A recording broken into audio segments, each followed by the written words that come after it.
You know what song is in my head? Cause she's biracial. She's biracial, girl. Go down in the description box, watch this video first, because in this video, I reference it so much that you're not gonna get the joke unless you go and watch it, okay? Hey guys, it's Wahima, but just call me Wah. Melanated! Welcome to my recap of 90 Day Fiancé Before the 90 Days, Season 5, Episode 7, Burns and Betrayals. You know, in honor of Memphis, I'm wearing a wig that could be great, but I'm not putting it on well, and so therefore it's bad. You can clock me, but I don't care. If you guys are new to my channel, my name is Wah, and I do recaps of relationship reality TV, such as 90 Day Fiancé, Love After Lockup, and Married at First Sight. If you're interested in joining the community, please go on ahead and subscribe to my channel. Don't forget to give this video a thumbs up and share on any social media platform that you deem fit. Let's jump right into the episode because this one was a doozy. First couple that we are going to talk about is Kimberly and Usman. So we start off this segment with Kimberly getting ready to go. She's wondering, what Soldier Boy t-shirt am I gonna wear today? So Kimberly is gonna go on the shoot in Tanzania, which, I mean, this entire time I have been saying the name of that country incorrectly. Tanzania? Sounds so much better than Tanzania. Kimberly is on her way to be with Usman, Slim T, and Badmus, and they are going to shoot the music video on today. This is the apex of the trip. This is what we came here to see. As with most artists, Usman and his team are late. He walks out with some, moon boot sandals. It looks like literally if you were gonna wear open toe shoes in space, it would be these shoes. He gives her like a chest lean in while she goes in for a full half hand hug, and it is real telling of what their relationship is. Kimberly also remarks that her butt is bigger than most of the dancers that are probably gonna be in this music video, so she should be in the music video. But I don't know if that's the direction that they're going in at this moment. Kimberly states that she is there to be Usman's support system. She wants him to know that she is in the crowd in the front row cheering him on. She's gonna cuss the coach out for him, okay? She is being super stage mom. Usman says, I'm having Kimberly here. She is a fan who is excited for the shoot. And I said, these two have a very different idea of what Kimberly is here for. He's really interested in seeing how Kimberly behaves when seeing him around other beautiful women, because this was a problem, big problem, in many of his other relationships. His girlfriends like Zara and baby Galisa, who we are not naming, are not very understanding of the fact that he has so many women coming at him. Oh, soldier boy, oh, hello, hello, hello. They didn't understand that. So this is a test to see how Kimberly behaves. Kim gets there and she is disgusted by the organization. She wants to know where the stylist is, why they're in Nigeria. Also, it doesn't matter that they're in Nigeria. That Slim T and Badmus should have had this whole entire situation put together and ready to go. They shouldn't be looking for outfits. Usman shouldn't be stressed out. At some point, Usman is getting his hair cut and the power goes out. And they try to say, no, man, it's fine, it's fine. Kimberly's like, no, I have a black son. This hairline, not fine. They can't have him out there. Let's bring this inside. Does this power outlet work? What are those lights hooked up to? We need his hair cut. So Kimberly is behind the scenes watching every shot, trying to make sure that Usman is giving his best. At some point, she tells him, Usman, bring up the energy, okay, hun? Just bring it up for me. Just bring up the energy for me. And Badman and Slim T are like, she is really trying to insert herself because she wants to prove to Usman that she could be a supportive wife / super fan. So at some point they have a break on the beach and he's sitting there and she's like, you look like you're having fun, but things are kind of crazy. I'm really pissed at your team right now. And he's like, yeah, I'm really mad at them too. And he's like, okay, go give me a soda. I need a soda. And she's like, well, not for free. What are you going to give me? How are you going to pay me? And he's like, what do you want? No, never mind. Sit down. Don't give me soda. At some point, Kimberly says that watching Usman go through this whole entire process reminds her of Michael Jackson, because she knew that Michael Jackson was a perfectionist. And so this was like giving her that tease, that like perfectionist Michael Jackson tease. And I said, girl, no one knows Michael Jackson. You're one of those fans? Listen, I'm a Michael Jackson fan, but I'm not one of those fans that think I know him, okay? I don't know that man. I don't know that man. So finally, the shoot is done. It's a wrap. And Kimberly's in the van with Slim T and Badmus, and she can't hold it anymore. She has to tell them that she did not appreciate this organization that Usman had to deal with. The fact that he is so tired right now, that he is laying on her lap, tells her that he is pissed off at this situation and she needs to stand up for him because she, again, wants him to know how she will be as superfan / wife. So she basically tells Badman and Slim T that they are wrong and they did a terrible job and that Usman is pissed and he shouldn't be feeling this way because he's a superstar. And they're like, you know what, Kimberly, you're the problem, actually. And so Usman finally sits up because they're arguing, going back and forth, and he says, let me tell you this. This woman has come here for me in a different capacity. You, Slim T, Badman, have come here for another reason, okay? I was not happy with this shoot today. And that's all I'm going to say. Girl, that lights a fire inside of Kimberly's coochie that I could feel and smell from here. The way she grabs on and interlocks with his hand. Ooh, I said she is so happy that this man has stood up for her yet again. She knows she's inching closer and closer towards the finish line. The next couple that we are going to talk about, Mike and Ximena. So we get a lot of good truths during this episode, and I think a lot of good conversation happened. Also, a lot of disgusting behavior occurred, and we're going to talk about it. She's biracial, girl. She's biracial. Living in a something world, she's biracial. Mike and Ximena are taking a walk amongst the coffee bean leaves and the blackberry bushes, and they're discovering foliage together and having a deep conversation through Translator app. And this is honestly what needed to happen. This is the first time we're seeing Mike and Ximena without all of the family surrounding them. So Mike just comes out with it, and Mike is like, what did you think was gonna happen? You now telling me that you can't have kids? Like, can we just untie your tubes? And she's like, no, I had my tubes burned so that even if I had a moment where I thought I wanted kids again, I would not even be able to go back and do that. And I don't want it. I suffered a lot. It was very painful and I'm not going to do it. Ximena also says that honestly, she's actually glad that she got her tubes tied because she was with a lot of unsavory characters after she had her kids. And who knows how many kids she would have now had she not done that. And I said, you know what? I can only respect that. I can only respect a woman. She realizes that she doesn't make good decisions and she shouldn't bring any more children into her nonsense because there are plenty of women running around here right now having kids that they shouldn't have. Ximena then puts on the effects for Mike because she knows that she lied to Mike and she led him to believe one thing when that wasn't the fact. Ximena is running a whole game on Mike, okay, you guys, because she knows she's wrong. She's now gonna play her children as a card. Like, what are you going to do, Mike? Are you going to leave us? You're going to leave me and the boys?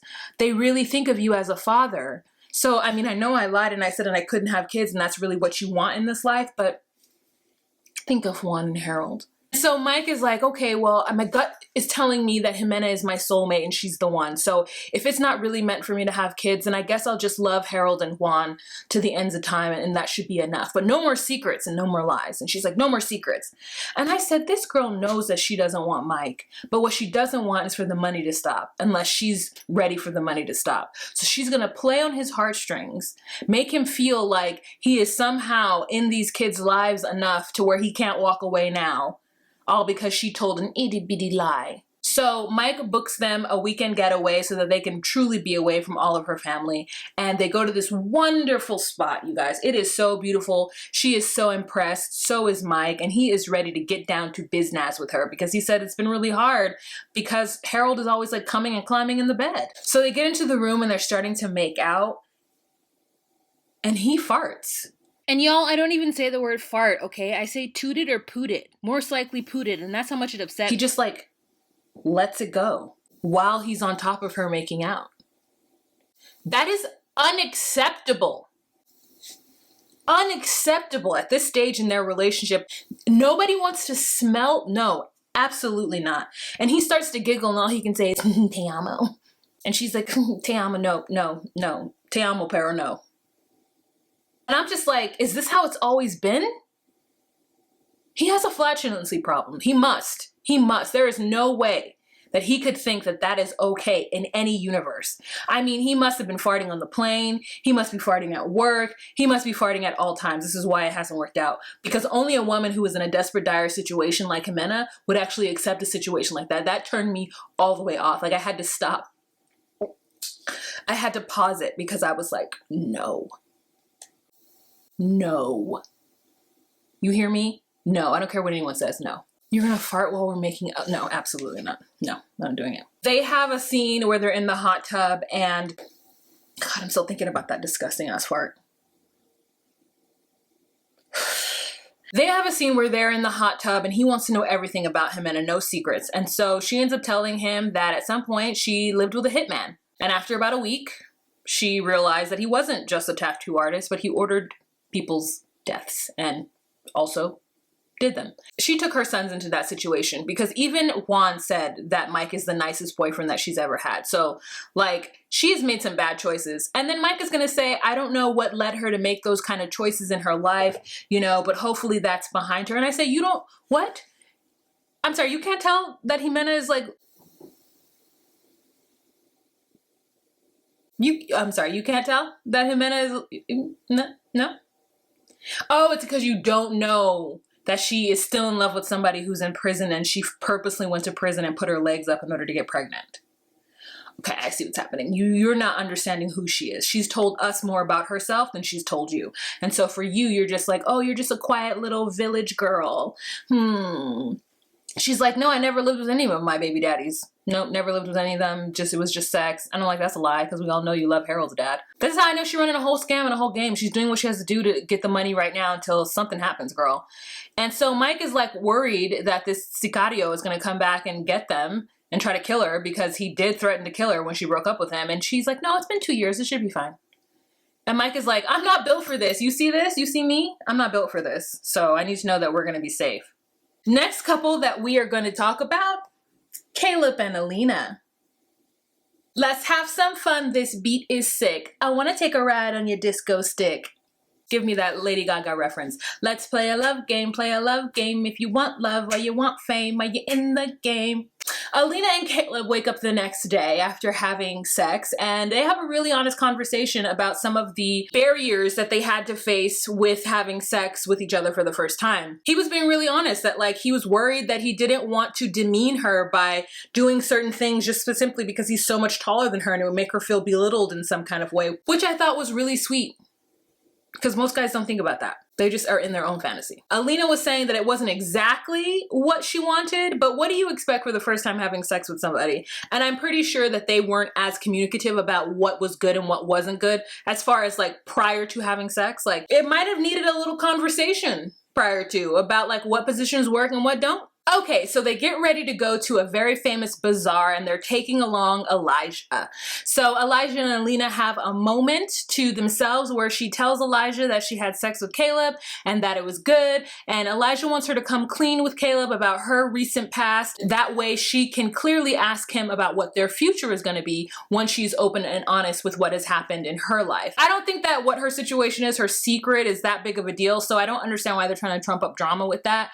But this bazaar, I need to go there, okay? I require a couple of rugs and a couple of tea sets and tea, okay? I require those things in my life. You're not gonna tell me any difference. I need a lamp that hangs from the ceiling. I require them, and so therefore I must go to Turkey. Elena says that the sex with Caleb was spicy like Tabasco. And I said, oh, the Russians don't eat spicy food because Tabasco is not spicy. Tabasco is just like vinegary, like black pepper. Unless you're really trying to say that Caleb's sex is like vinegary Tabasco, that's a whole other indication and we need to talk more about it. Vinegary sex, what is that like? Is it like sour, like a high, like sour smell, thin? With no like body, booty, no booty. Tell me what you're talking about. She's biracial.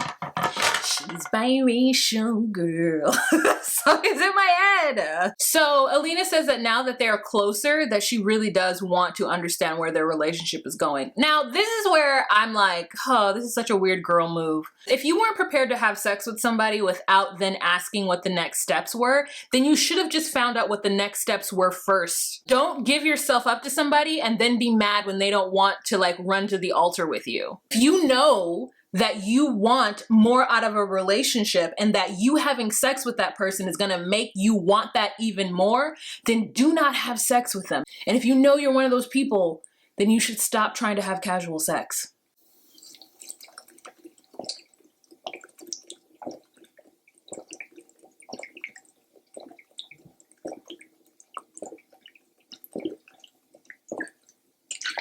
Ooh, girl, she's thirsty. Next couple that we're gonna talk about is Hamza and Memphis. Memphis is disgusting. Like, why is she talking about having to go poop in public? And Hamza, I gotta poop, Hamza. May I have to poopy? What are you eating? I mean, aren't you just having like a crisp fattoush salad and like hummus? Like, what are you eating that's backing you up? Get you some tabbouleh. You could eat so healthy with Arab food. With Arabic food, you could eat so healthy. So when people are like, oh, Arabic food didn't agree with me, I'm like, what the hell were you eating? Were you out there eating goat? Like, chill on the goat. If you never had goat, chill on it. Drink lots of water.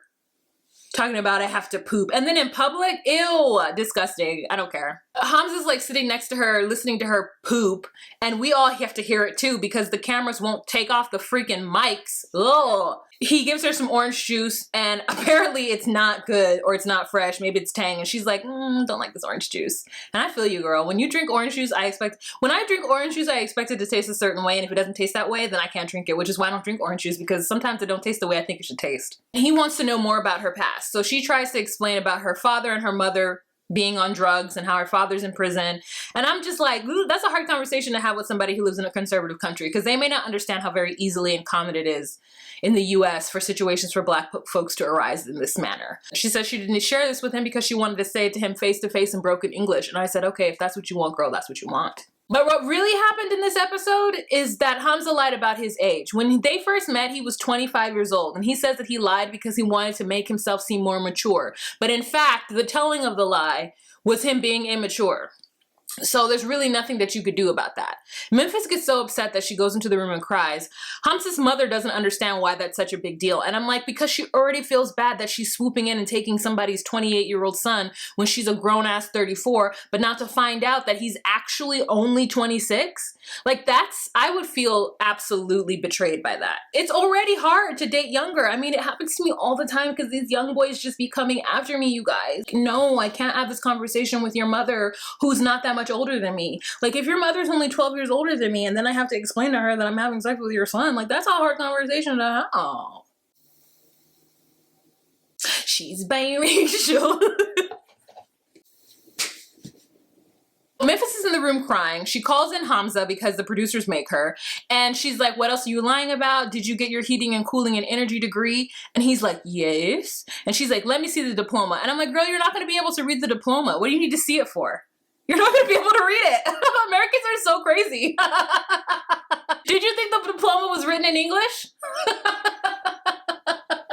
The sister comes in the room after Memphis cries, get your sister, now! And I said, no, you don't speak to anybody like that. No, Hamza, get out of this relationship. I understand he upset you, but to yell at him like that is absolutely ridiculous. That's Jasmine level of crazy. So he gets his sister, and his sister really doesn't understand what he's talking about, what Memphis is talking about.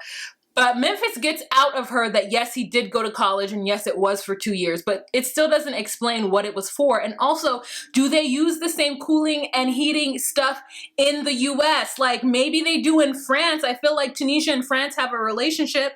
But is he going to be able to take that degree and do anything in the US? Girl, it doesn't even matter if he has one. He's going to have to go back to school anyway. I mean, I do feel her in the fact that he's lying, but did she really think that he was going to get to the US and just like get a HVAC like degree and go about his life and make money for them? This man? No. Hamza is more worried about his hairline and his body. He is not going to come to the US and help you take care of them kids.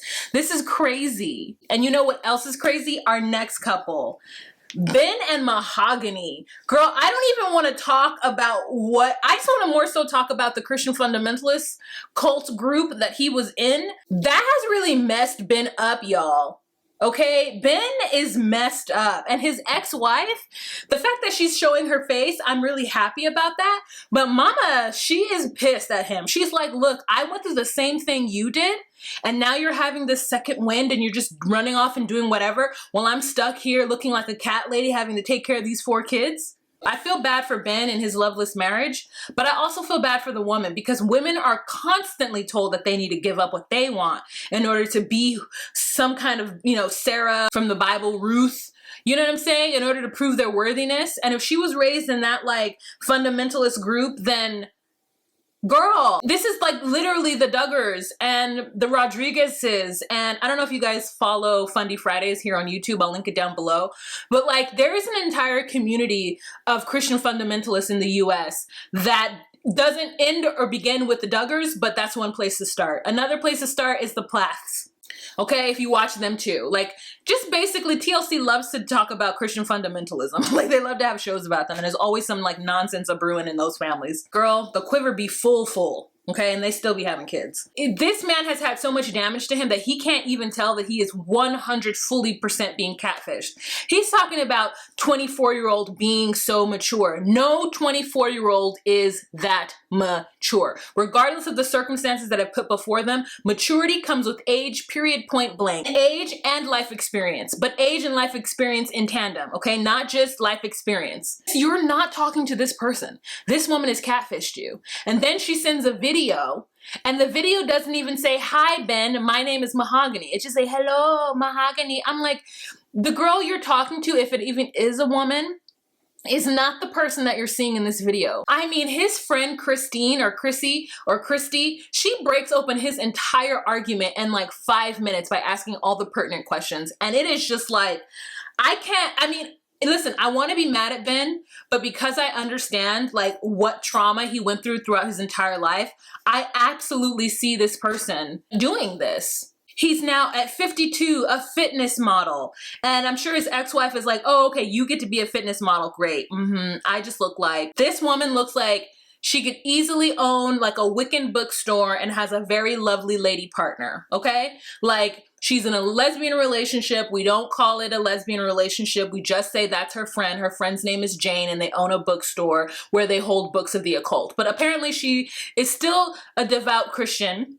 And she's pissed at her ex-husband for getting in a relationship with a 28-year-old, this is before Mahogany, a 28-year-old who demanded all of his time to where he basically stopped interacting with his children because he's so desperate for love. He's so desperate for it that he thinks that God is still guiding him toward love. How do people, after coming out of very like crazy Christian or any kind of religious background, how do those people still come out with belief and faith at the way that they have it, at the same level? His wife is like, "Oh, okay, God's leading you now? Did she lead you to that 28-year-old? Because I know that wasn't God anywhere in that." Also, mustard on your hot dog is the only way to eat a hot dog, okay? Little girl, I don't know what her name is, I don't know how old she is, but she was telling that 19-year-old with the saggy titties that mustard was weird on hot dogs, and I'm like, it's not. One of the children didn't want to be there, so that was interesting. He says that you can't fake the kind of connection that me and Mahogany have. And I was like, "Oh no, you can fake it. Yeah, you can. Yeah, you 100% can. But even if it isn't fake, it's still not the person you think it is." And his daughter sees the picture of her and is like, "Oh no, that's the fakest picture I've ever seen in my fakest life. That is the fakest of the fakes. That is fake, Dad." And he's like, "Well, I'm still gonna go. I'm still gonna meet her. Because this is what God is pushing me towards." And I said, "No, it's not what God is pushing you towards. God is not pushing you towards anything. You're doing what you want." My eyelash is coming off. Then he's like, "Oh, well, Mahogany loves you guys, unlike my other ex-girlfriend, ex-fiance. She says that she can't wait to love you and be with you." And she doesn't speak that much English, so I'm on Duolingo trying to learn how to speak better Spanish, but I don't even understand the basics of Espanol, so that was an interesting scene as he's cutting up cucumber. Mahogany is 24 years old. I think that probably his oldest child is 24. Like, one of them is 19. That's not that much older than 24. Like, Ben is going through a crisis, and he says he's not, but he needs therapy. I'm really glad that his ex-wife was there, and he has some amount of respect for her, and I think she didn't want the divorce. He says that they went on ahead with the divorce because, there was too much neglect that had gone on throughout their entire relationship, and he wasn't feeling it, which I'm fine with. But it looks like she wasn't fine with that. And maybe because she's like, "What am I supposed to do now? I'm supposed to start all over again?" And I imagine that it's difficult for her. But you don't want to be with this man. You're okay. You don't need to be with this man. This man doesn't make good decisions. He's like, "How much do you think I weigh?" to the producers. And we're just like, "Girl..." They're like, "I don't know, 205, and he's like 203. Yeah, I'm trying to like pull him." I'm like, oh God. There's nothing worse than a man who's super into his body. Last night was So Geno and Jasmine. Okay, guys, the first thing that we see from Geno and Jasmine is Jasmine telling Geno, sit there. And at this point, I'm just tired of seeing this grown-ass man being run around by this crazy woman, okay? I'm used to working out alone, so if you could just not talk to me and shut up, that'd be great. Good boy. And obedience. That's what I like. He's like, what are you doing? Is that a set? Are you doing are you doing a set? Is that what you're doing? I'm just like, God damn it, Geno. You know nothing? You know nothing, sir. I'm your queen, right? I deserve it. So in order to make up for the fact that he didn't get her a Christmas gift, she has booked a $2,500 vacation to an island outside of Panama. And he agrees to pay for it only because she keeps on bringing up the fact that he's taken his exes to different vacation spots. But he ends up pissing her off even more when he won't admit that he doesn't like the colors in their house. I guess the colors in their house are red and baby blue and she thinks they're effing stupid. And she wants him to like remodel his home and he just won't give it to her. He won't tell her yes. And so she gets so upset and she's like, you're making me seem like I'm crazy. And she starts to cry and she like walks off because she feels like he's not doing all the things that he needs to do to prove to her that he's really in this relationship. And at this point, I'm like, go ahead and get out of this. Like, what are we doing here? What are we doing here with Geno and Jasmine? Just watching this person act up and this man like lay in bed with his clothes on and a hat, him try to figure out like what's, you know, what to do to make it better, and him being like, these are red flags and I'm really scared. And I'm like, you're a grown-ass man and you're scared of this like 5'5", 100-pound person? Scared of what? Scared of what? So anyways, she's like, you can forget about having kids and planning our future and just go back to your internet and find some other stupid girl to deal with you. They end up having this conversation on the couch where she admits that she's on birth control. And he's like, I don't understand what you're saying. What does that mean? And she's like, Geno, we're not in the place to have kids. You just got here. We barely know each other. Like, I'm not going to get pregnant. And he's like, I don't understand. We talked about it. And I'm like, Geno, you just finished saying that there are red flags. You just finished saying that she was crazy. So you should be a little relieved that she's on birth control. Also, we now know that she has sucked his dick more times in the past 3 days than his ex-wife has ever done in the 7 years that they were married. Why you gotta say it like that? It's so nasty. You don't have to say it so nasty. Don't say it like that. And I want to know about that. I think that she does deserve her accolades. Like, really, if she has been handling business with her mouth, then can Geno just change the color of the walls? Now, she is crazy, 100%. And I think that there's something about her that's very calculated. She is not honest with herself or with people around her. She's a little fake the funky. And so you never really know what you're getting. But I'm like, she stayed away from her kids during Christmas to be with you. She doesn't seem like the kind of person you really would want children with. I don't know if she's like built for momhood. And listen, there's nothing wrong with that. There is absolutely nothing wrong with that. But that doesn't mean she needs to have more kids with you if you're not going to provide her the things that she wants. Because I don't want her to raise children with that in her. She needs therapy. Like, she should not be raising kids. There is a brokenness in that woman. Good boy. I like them obedient. No. I want you to set all of her things on fire. Like, why on fire? You won't burn your ex's shit and you're making me feel bad and you always talk about her. Burn your whole house down and build me a new one. I don't want to even be in the same space that she once breathed in. All right, you guys, so that is the end of this episode. Thank you so much for watching. Go ahead and leave a comment down below and let me know what you thought of this episode. Did you think it was good? Who do you think is crazy? Besides Jasmine, we all think Jasmine's crazy. So if you'd like to give a tip, you can do so in the description box below. Otherwise, I will see you in my next video when I talk about Married at First Sight or maybe Love After Lockup. Girl, who knows with my schedule? One never knows. I will be going live on those 2 videos though. Y'all have a fantastic week. Remember to be you, be true, and find your place. Bye. Heating and cooling indeed. Come on now. I mean, Ben is so interesting. He needs his own show. We need to unpack all of what has happened to him as a child. And I want to know more about his marriage with Lisa. I want to know why that 4th child doesn't want to be pictured. I want to know if his 19-year-old is going to come out as a queer person, because she's biracial.